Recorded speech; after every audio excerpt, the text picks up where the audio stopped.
passion, tu vois, c'est faire des vêtements, mais je suis aussi un grand fan de foot. J'en ai fait beaucoup et je suis un grand fan de l'équipe de Paris. L'atmosphère et l'ADN de Paris, c'est vraiment un truc que je kiffe. Dans le 20e, dans le 10e, je suis beaucoup dans le 18. J'aime trop ce côté un peu cosmopolite. Et du coup, de mixer un maillot qui est mythique sur un t-shirt, c'était super important pour moi. C'est un peu mettre en corrélation mes deux passions.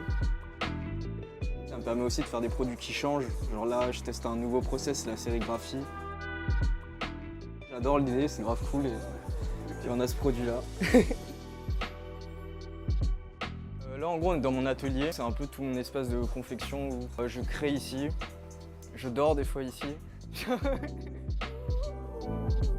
24 ans, je suis originaire de Nancy et j'ai bougé à Paris du coup quand j'avais 18 ans.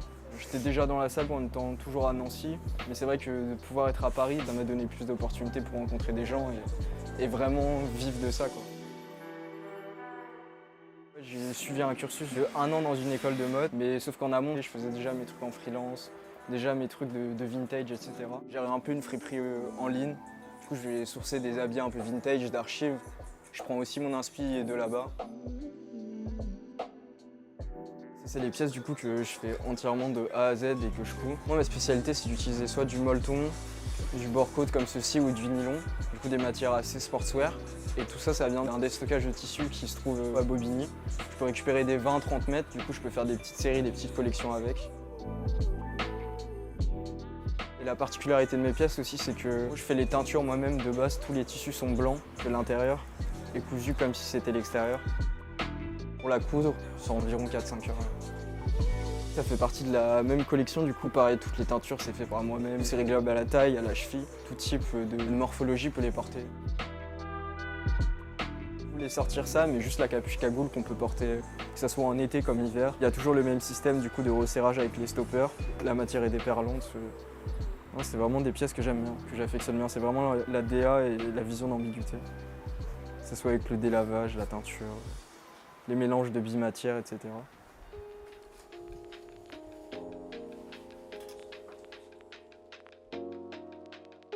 J'ai grandi un peu dans l'ère un peu streetwear avec tout ce qui était les drops suprêmes, les Stussy, les Bape. J'ai fait aussi beaucoup de skate. Je sais que je fais beaucoup de vêtements qui sont très sportifs et très connotés sportswear. Je m'inspire énormément du mouvement brutalisme, tout ce qui est l'architecture brutaliste. J'ai vécu une petite partie de ma vie à Prague.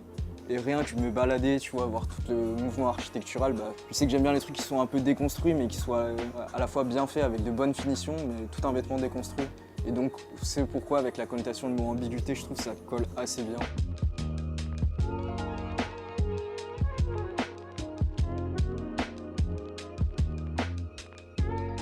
Je suis vraiment tout seul sur le projet. Après, j'ai des gens qui me rejoignent, souvent des stagiaires, comme Fourmise. L'idée aussi, c'est de grandir et s'entourer de personnes qui sont intéressées par le projet, tout en gardant bien sûr ce côté humain, que les choses s'emboîtent et qu'on fasse ce qu'on kiffe avec des gens qu'on aime, quoi. C'est bien de connaître un peu tout pour pouvoir bien déléguer, mais il y aura toujours quelqu'un de meilleur que toi si c'est sa spécialité. Et du coup, ensemble, les forces elles se multiplient.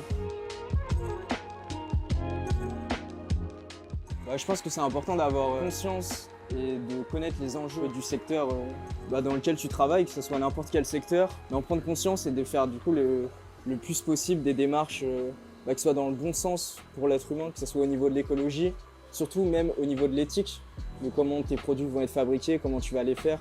C'est en partie pour ça aussi que, que je fais des trucs à la main et tout, je sais d'où les produits viennent, je sais comment je les fais et je sais vraiment la condition qui est derrière tout ça.